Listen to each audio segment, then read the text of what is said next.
Hi hello नमस्कार सर्वांना. कसे आहात तुम्ही सर्व? आशा करते की तुम्ही सर्व मजेत असाल. तर आज आपण बनवणार आहोत शेवग्याच्या शेंगांची भाजी. चला तर मग रेसिपीला सुरुवात करूया. तर इथे माझ्याकडे 3 शेवग्याच्या शेंगा होत्या. त्याच्या मी बारीक बारीक आकारामध्ये तुकडे करून घेतलेले आहेत, तुम्ही पाहू शकता. आणि जेवढी निघेल तेवढी मी साल काढून घेतलेली आहे.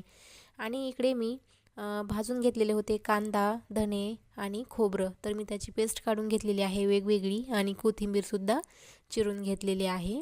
आणि लसूणसुद्धा त्याच्यामध्ये मिक्स करून घेतलेला आहे त्या कांद्याच्या पेस्टमध्ये. तर आता इकडे मी जे शेवग्याच्या शेंगा चिरून घेतलेल्या आहेत कट करून, त्याच्यामध्ये मी पाणी घातलेलं आहे.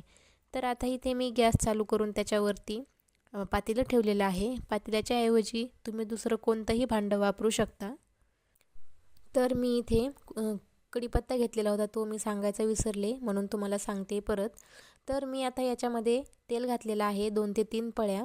त्याच्यामध्ये नंतर जे आपण कांद्याची आणि खोबऱ्याची लसणाची पेस्ट काढलेली होती ती याच्यामध्ये मी टाकलेली आहे. आणि नंतर त्याच्यामध्ये घालते मी आता कढीपत्ता.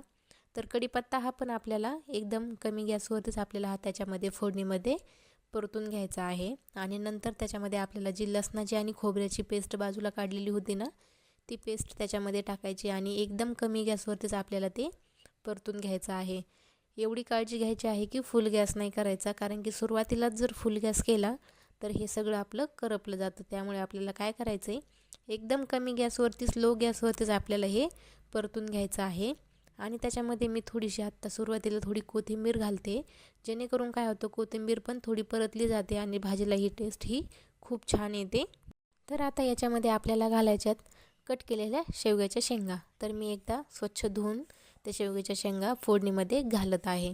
तर सुरुवातीला सुद्धा मी ह्या शेवग्याच्या शेंगा धुवून घेतलेल्या होत्या, पण तरीसुद्धा धुतल्यानंतर परत एकदा मी कट करून सुद्धा त्याच्यामध्ये पाणी घातलेलं आहे.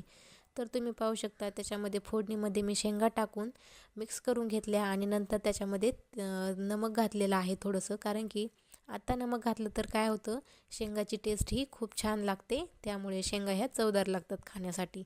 तर त्याच्यामध्ये आता थोडीशी मी हळद घातलेली आहे. आणि जो आपला घरचा मसाला असतो ना, काळा मसाला, तर त्याच्यामध्ये ते मी 2 चमचे काळा मसाला घातलेला आहे. आणि नंतर थोडा मटण मसाला घातलेला आहे. मटण मसाल्याने भाजीची टेस्ट ही खूप छान येते त्यामुळे. आणि तो मसाला थोडा कोरडा पडल्यासारखा झाला होता, त्यामुळे मी वरतून थोडंसं तेल घातलेलं आहे. आणि छान असं कमी गॅसवरतीच आपल्याला हे परतून घ्यायचं आहे. तुम्ही पाहू शकता मी एकदम छान असं मिक्स करून घेत आहे. तर परत आपल्याला याच्यामध्ये जी उरलेली कोथिंबीर होती ना, ती कोथिंबीर पूर्ण टाकून द्यायची आहे. सुरुवातीला थोडी टाकली आणि नंतर आता जेवढी उरलेली होती तेवढी कोथिंबीर टाकली आणि छान असं मिक्स करून घेतलं. नंतर आपल्याला हवं तेवढं पाणी घालायचं. तर मी इथे 2.5 ग्लास पाणी घालते. तुम्ही तुमच्या अंदाजाप्रमाणे पाणी घालू शकता. तुम्हाला जेवढं पाहिजे, तुम्हाला जेवढी भाजी जास्त करायची आहे तेवढं जास्त घाला, किंवा कमी करायची असेल तर तुम्ही कमी घातलं तरी पण. तर आता आपल्याला पाणी घातल्यानंतर एकदम फुल गॅस करायचा, गॅसची फ्लेम ही हाय करायची. आणि एक उकळी येऊ द्यायची. उकळी आल्यानंतर काय करायचं, आपल्याला त्याच्यामध्ये घालायचा शेंगदाण्याचा कूट. तर काय करायचं, कधी पण भाजीला उकळी आल्यानंतरच शेंगदाण्याचा कूट घालायचा, जेणेकरून काय होतं भाजी ही छान मिळून पण येते. आणि अगोदर घातली तर थोडीशी वेगळीच लागते, त्यामुळे भाजीला उकळी आल्यानंतरच आपल्याला कधी पण शेंगदाण्याचा कूट घालायचा असतो. तर मी इथे उकळी आल्यानंतर शेंगदाण्याचा कूट घातलेला आहे. तुम्ही तुमच्या अंदाजाप्रमाणे शेंगदाण्याचा कूट घालू शकता. तुम्हाला जास्त आवडत असेल तर तुम्ही जास्त घाला, किंवा कमी घातला तरीसुद्धा चालेल. पण कमी घातल्यानंतर काय होतं, भाजी ही एकदम मिळून येत नाही, त्यामुळे तर मी इथे थोडासा जास्तच घातलेला आहे. आणि छान असं मिक्स करून घेतलेलं आहे.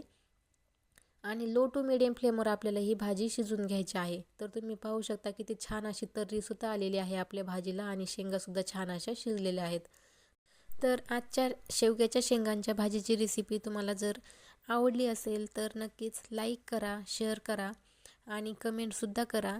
आणि जे कोणी आपल्या चॅनलवर नवीन असतील ते जाता जाता चॅनलला सबस्क्राईबसुद्धा करा. भेटूया अशाच एका नवीन इंटरेस्टिंग व्हिडिओमध्ये. तोपर्यंत स्वतःची काळजी घ्या, मस्त खा आणि स्वस्त राहा. बाय.